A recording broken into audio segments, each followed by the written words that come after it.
Well, back to basics, and since I'm back from my exploits at the Qatar Women's Championship, I had to reunite with my favorite human being, Ntate Brian Mofokeng, as Jess has called you. How's it been like being called Ntate? Dude. The whole week. Dude. No, listen, I mean, it's nice, you know, because then which means the 2000 don't even text. They're like, let's move on. Well, good to be back. Good to have you here. Good to have you back. I mean, we enjoyed you covering the COSAFA tournament. Yeah. How was it? It was absolutely amazing, and that's why I'm back, because I want to test your knowledge, which is why we're going to ask you about the COSAFA Women's Championship, and I want to know from you, Zambia this year won the competition, but how many times have the Copper Queens won it? We all know Banyano is dominated. Yes. But as far as how many times they've won, wait later on. Well, wait later on. It's not 6 or 7, no. It's not 6 or 7. Yeah, let's not go there. Yeah. I can give you a clue though. South Africa are the record champions, having won the competition 7 times. Right. Yeah. Alrighty. Fastest fingers first. Send through your answers. It's #FootAfrique and use the only, well, we're the only one that matters. It's #FootAfrique. Let's dive straight into the conversations. As we know, the Chan is officially around the corner. Only 19 teams will make it to the final of the competition. That will be played across 3 countries. That is quite interesting. Yeah. Also because it's not many teams. So my thinking is, how then does it work? You know, the nice thing about a Chan tournament, it is the fact that you find locally based players being given a chance. Because this is more like, you know, when you talk about graduation. Yes. You come from under 20s, under 23s, you play the Chan tournament, then boom, you go into the senior team. So literally, you play in a Chan tournament 100%. with hope of being part of the squad that plays into the AFCON eventually. So it's always very tricky. That is why you find surprise names popping up 100%. when it comes to the Chan qualifiers. You don't get the regular teams coming through, but also because of rankings. You get certain that will play first in a prelim round, and you get those that will actually come in and join the rest of the pack in the second round of the qualifying phase, which is what happened even in the story around this time, you know? So, one I'm looking forward to when it comes to the next round is the one between Ghana and Nigeria. And that is the West African rivalries, right? But just to get you out of your misery, this competition is going to be played in Tanzania, Uganda, as well as Kenya. Yeah. Kenya hasn't hosted anything in such a long time, so this is an important moment for them. And I think for Uganda also, it sparks a breath of fresh air to be like, we still miss you on African football. But it's also nice about it is, you know, it also shows, or they'll be able to know what they need to work on ahead of the AFCON that it comes after the Morocco AFCON. Because then CAF will say, no, this is not going to work.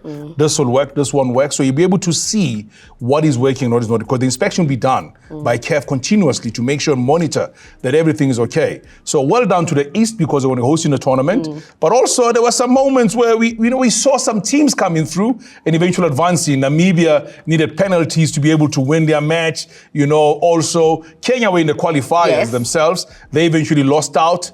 But what I love about this also is that new stars will be born at the end of the tournament. Yep, new stars will be born. Obviously, Chan is an opportunity for local-based players to raise their hands and compete amongst themselves.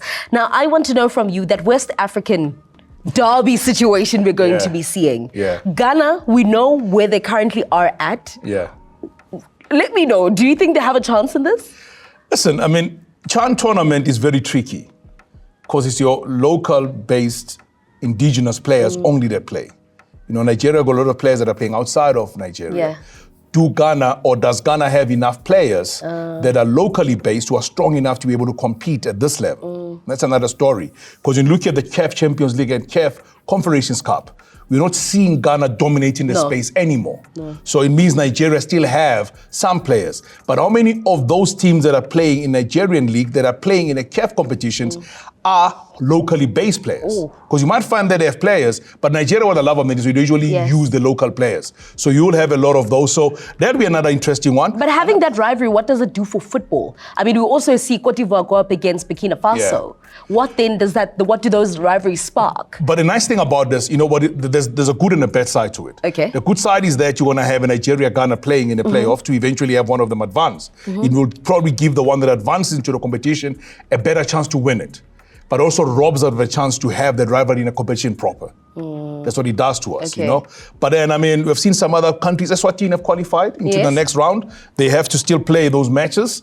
So we still, come December, we'll build up to it when we get to those matches. Yeah, there's so Build up much in we're the- gonna go through. So we'll get to that level when we get there. So a pivotal moment is what we've reached when it comes to the CHAN qualifiers. As I said, only 19 teams will be heading to the 3 Eastern countries that come next year. It will be from the 1st to the 28th of February.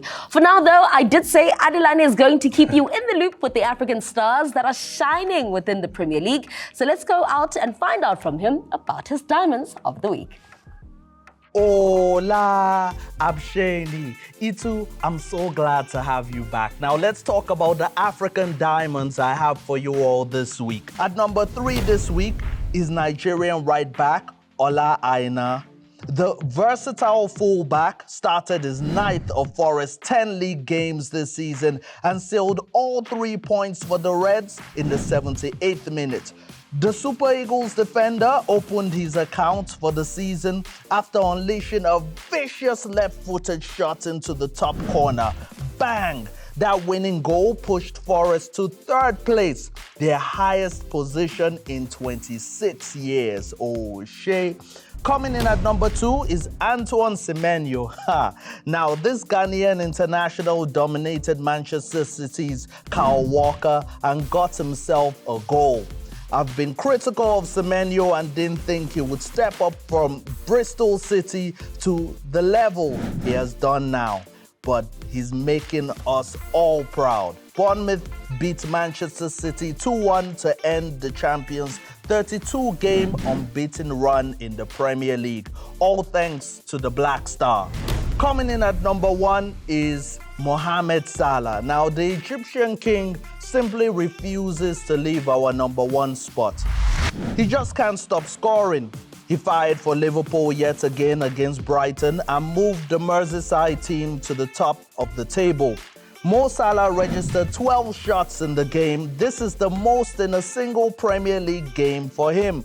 Salah is in the last year of his contract and is apparently attracting interest from Barcelona and clubs in Saudi. So let's see where he would end up. For me, hey, I would like to see Mohamed Salah in a Arsenal shirt. Well, just imagine that for a second. Till next time from me, Ninitanda Nonke Kakulu.